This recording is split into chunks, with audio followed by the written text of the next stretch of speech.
Chapter 19. Jane Finn. "My train got in half an hour ago," explained Julius, as he led the way out of the station. "I reckoned you'd come by this before I left London, and wired accordingly to Sir James. He's booked rooms for us, and will be round to dine at 8. "What made you think he'd ceased to take any interest in the case?" asked Tommy curiously. "What he said," replied Julius dryly. "The old bird's as close as an oyster. Like all the darned lot of them, he wasn't going to commit himself till he was sure he could deliver the goods." "I wonder," said Tommy thoughtfully. Julius turned on him. "You wonder what?" "Whether that was his real reason." "Sure. You bet your life it was." Tommy shook his head, unconvinced. Sir James arrived punctually at 8 o'clock, and Julius introduced Tommy. Sir James shook hands with him warmly. "I am delighted to make your acquaintance, Mr. Beresford. I have heard so much about you from Miss Tuppence," he smiled involuntarily, "that it really seems as though I already know you quite well." "Thank you, sir," said Tommy with his cheerful grin. He scanned the great lawyer eagerly. Like Tuppence, he felt the magnetism of the other's personality. He was reminded of Mr. Carter. The two men, totally unlike so far as physical resemblance went, produced a similar effect. Beneath the weary manner of the one and the professional reserve of the other lay the same quality of mind, keen-edged like a rapier. In the meantime, he was conscious of Sir James's close scrutiny. When the lawyer dropped his eyes, the young man had the feeling that the other had read him through and through like an open book. He could not but wonder what the final judgment was, but there was little chance of learning that. Sir James took in everything, but gave out only what he chose. A proof of that occurred almost at once. Immediately the first greetings were over, Julius broke out into a flood of eager questions. How had Sir James managed to track the girl? Why had he not let them know that he was still working on the case? And so on. Sir James stroked his chin and smiled. At last he said, "Just so, just so. Well, she's found. And that's the great thing, isn't it? Eh? Come now, that's the great thing." "Sure it is. But just how did you strike her trail? Miss Tuppence and I thought you'd quit for good and all." "Ah!" The lawyer shot a lightning glance at him, then resumed operations on his chin. "You thought that, did you? Did you really? Dear me. But I guess I can take it we were wrong," pursued Julius. "Well, I don't know that I should go so far as to say that. But it's certainly fortunate for all parties that we've managed to find the young lady."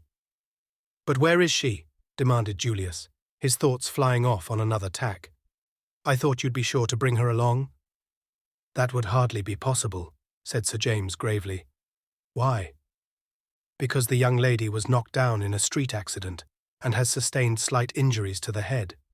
She was taken to the infirmary and on recovering consciousness gave her name as Jane Finn. When, I heard that, I arranged for her to be removed to the house of a doctor, a friend of mine, and wired at once for you. She relapsed into unconsciousness and has not spoken since." "She's not seriously hurt?" "Oh, a bruise and a cut or two. Really, from a medical point of view, absurdly slight injuries to have produced such a condition.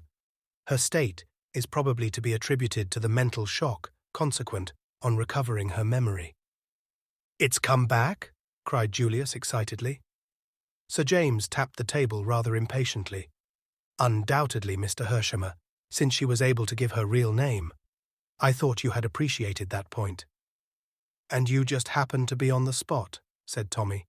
"Seems quite like a fairy tale."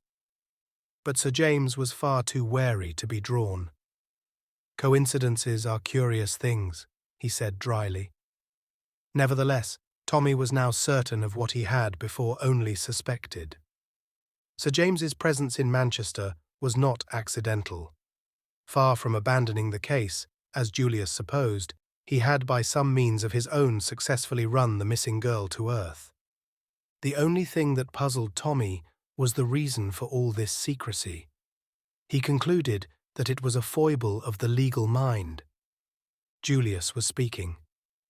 After dinner, he announced, I shall go right away and see Jane. That will be impossible, I fear, said Sir James. It is very unlikely they would allow her to see visitors at this time of night. I should suggest tomorrow morning about 10 o'clock. Julius flushed. There was something in Sir James which always stirred him to antagonism. It was a conflict of two masterful personalities. All the same, I reckon I'll go round there tonight and see if I can't ginger them up to break through their silly rules. It will be quite useless, Mr. Hersheimer. The words came out like the crack of a pistol, and Tommy looked up with a start. Julius was nervous and excited. The hand, with which he raised his glass to his lips, shook slightly, but his eyes held Sir James's defiantly. For a moment, the hostility between the two seemed likely to burst into flame, but in the end, Julius lowered his eyes, defeated. For the moment, I reckon you're the boss. Thank you, said the other. We will say 10 o'clock then. With consummate ease of manner, he turned to Tommy. I must confess, Mr. Beresford, that it was something of a surprise to me to see you here this evening. The last I heard of you was that your friends were in grave anxiety on your behalf. Nothing had been heard of you for some days, and Miss Tuppence was inclined to think you had got into difficulties. I had, sir. Tommy grinned reminiscently. I was never in a tighter place in my life. Helped out by questions from Sir James, he gave an abbreviated account of his adventures. The lawyer looked at him with renewed interest as he brought the tale to a close. You got yourself out of a tight place very well, he said gravely. I congratulate you. You displayed a great deal of ingenuity and carried your part through well. Tommy blushed, his face assuming a prawn-like hue at the praise. I couldn't have got away but for the girl, sir. No. Sir James smiled a little. It was lucky for you she happened to, take a fancy to you. Tommy appeared about to protest, but Sir James went on. There's no doubt about her being one of the gang, I suppose. I'm afraid not, sir. I thought perhaps they were keeping her there by force, but the way she acted didn't fit in with that. You see, she went back to them when she could have got away. Sir James nodded thoughtfully. What did she say? Something about wanting to be taken to Marguerite? Yes, sir. I suppose she meant Mrs. Vandermeyer. She always signed herself Rita Vandermeyer. All her friends spoke of her as Rita. Still, I suppose the girl must have been in the habit of calling her by her full name, and at the moment she was crying out to her, Mrs. Vandermeyer was either dead or dying. Curious. There are one or two points that strike me as being obscure. Their sudden change of attitude towards yourself, for instance. By the way, the house was raided, of course. Yes, sir, but they'd all cleared out. Naturally, said Sir James dryly, and not a clue left behind. I wonder... The lawyer tapped the table thoughtfully. Something in his voice made Tommy look up. Would this man's eyes have seen something where theirs had been blind? He spoke impulsively. I wish you'd been there, sir, to go over the house. I wish I had, said Sir James quietly. He sat for a moment in silence. Then he looked up. And since then? What have you been doing? For a moment, Tommy stared at him. Then it dawned on him that of course the lawyer did not know. I forgot that you didn't know about Tuppence, he said slowly. The sickening anxiety, forgotten for a while in the excitement of knowing Jane Finn was found at last, swept over him again. The lawyer laid down his knife and fork sharply. Has anything happened to Miss Tuppence? His voice was keen-edged. She's disappeared, said Julius. When? A week ago. How? Sir James's questions fairly shot out. Between them, Tommy and Julius gave the history of the last week and their futile search. Sir James went at once to the root of the matter. A wire signed with your name. They knew enough of you both for that. They weren't sure of how much you had learnt in that house. Their kidnapping of Miss Tuppence is the counter-move to your escape. If necessary, they could seal your lips with a threat of what might happen to her. Tommy nodded. That's just what I thought, sir. Sir James looked at him keenly. You had worked that out, had you? Not bad. Not at all bad. The curious thing is that they certainly did not know anything about you when they first held you prisoner. You are sure that you did not in any way disclose your identity?" Tommy shook his head. "That's so," said Julius with a nod. "Therefore I reckon someone put them wise, and not earlier than Sunday afternoon." "Yes, but who?" "That almighty omniscient Mr. Brown, of course." There was a faint note of derision in the American's voice, which made Sir James look up sharply. "You don't believe in Mr. Brown, Mr. Hersheimer?" "No, sir, I do not," returned the young American with emphasis. "Not as such, that is to say. I reckon it out that he's a figurehead, just a bogey name to frighten the children with. The real head of this business is that Russian chap Kramenin. I guess he's quite capable of running revolutions in 3 countries at once if he chose. The man Whittington is probably the head of the English branch." "I disagree with you," said Sir James shortly. "Mr. Brown exists." He turned to Tommy. "Did you happen to notice where that wire was handed in?" "No, sir. I'm afraid I didn't." Got it with you?" "It's upstairs, sir, in my kit." "I'd like to have a look at it sometime." "No hurry. You've wasted a week." Tommy hung his head. "A day or so more is immaterial. We'll deal with Miss Jane Finn first. Afterwards, we'll set to work to rescue Miss Tuppence from bondage. I don't think she's in any immediate danger. That is, so long as they don't know that we've got Jane Finn and that her memory has returned. We must keep that dark at all costs. You understand?" The other 2 assented, and after making arrangements for meeting on the morrow, the great lawyer took his leave. At 10 o'clock, the 2 young men were at the appointed spot. Sir James had joined them on the doorstep. He alone appeared unexcited. He introduced them to the doctor. "Mr. Hersheimer, Mr. Beresford, Dr. Roylance. How's the patient?" "Going on well. Evidently no idea of the flight of time. Asked this morning how many had been saved from the Lusitania. Was it in the papers yet?" That, of course, was only what was to be expected. "She seems to have something on her mind, though." "I think we can relieve her anxiety. May we go up?" "Certainly." Tommy's heart beat sensibly faster as they followed the doctor upstairs. Jane Finn at last. The long-sought, the mysterious, the elusive Jane Finn. How wildly improbable success had seemed. And here in this house, her memory almost miraculously restored, lay the girl who held the future of England in her hands. A half-groan broke from Tommy's lips. If only Tuppence could have been at his side to share in the triumphant conclusion of their joint venture. Then he put the thought of Tuppence resolutely aside. His confidence in Sir James was growing. There was a man who would unerringly ferret out Tuppence's whereabouts. In the meantime, Jane Finn. And suddenly a dread clutched at his heart. It seemed too easy. Suppose they should find her dead, stricken down by the hand of Mr. Brown. In another minute, he was laughing at these melodramatic fancies. The doctor held open the door of a room, and they passed in. On the white bed, bandages round her head, lay the girl. Somehow, the whole scene seemed unreal. It was so exactly what one expected that it gave the effect of being beautifully staged. The girl looked from one to the other of them with large, wondering eyes. Sir James spoke first.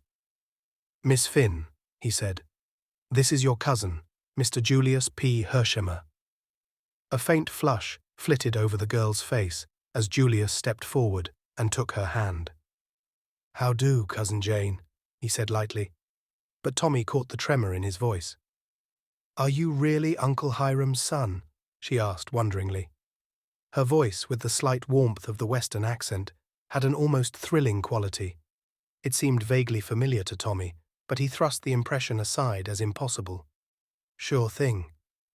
"We used to read about Uncle Hiram in the papers," continued the girl, in her low, soft tones.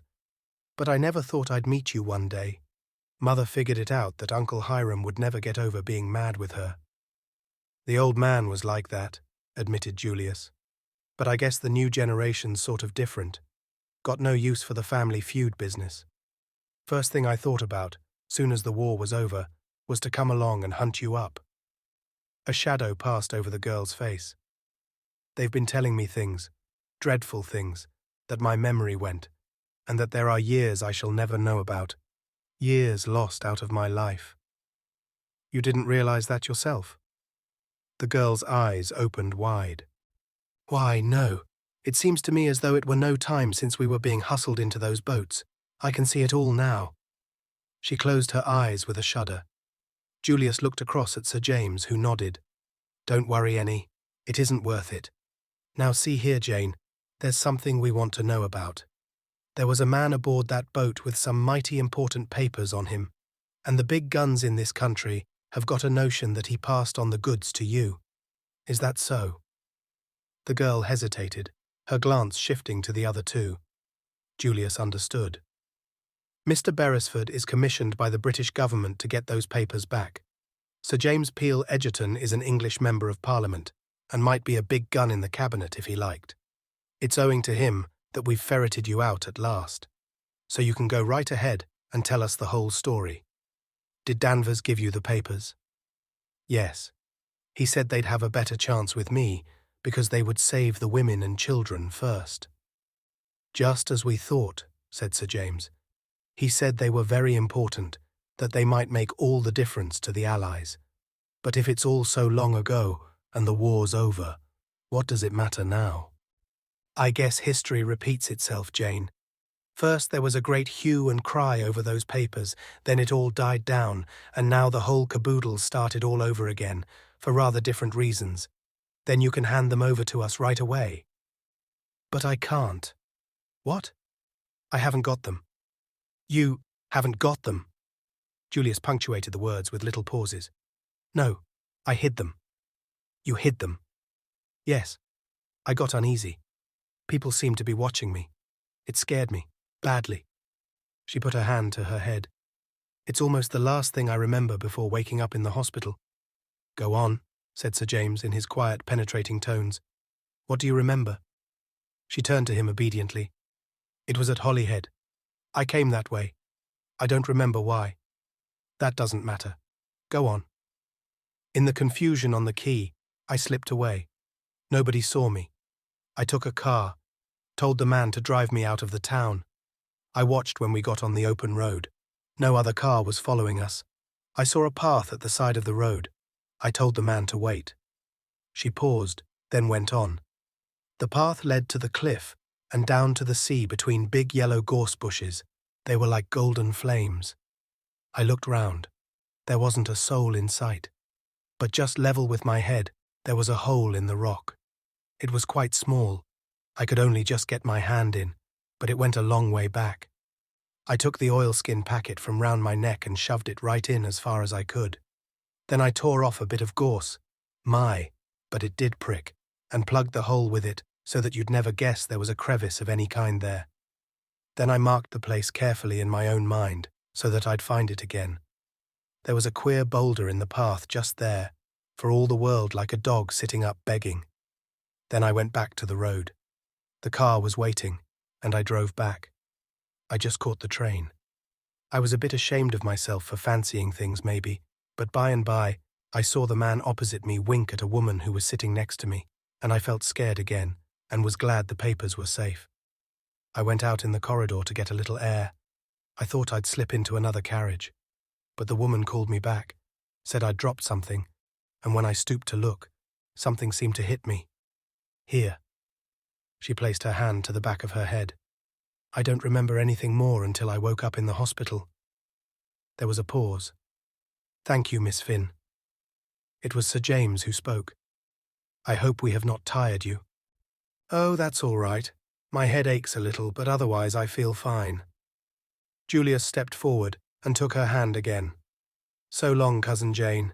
I'm going to get busy after those papers, but I'll be back in 2 shakes of a dog's tail, and I'll tote you up to London and give you the time of your young life before we go back to the States.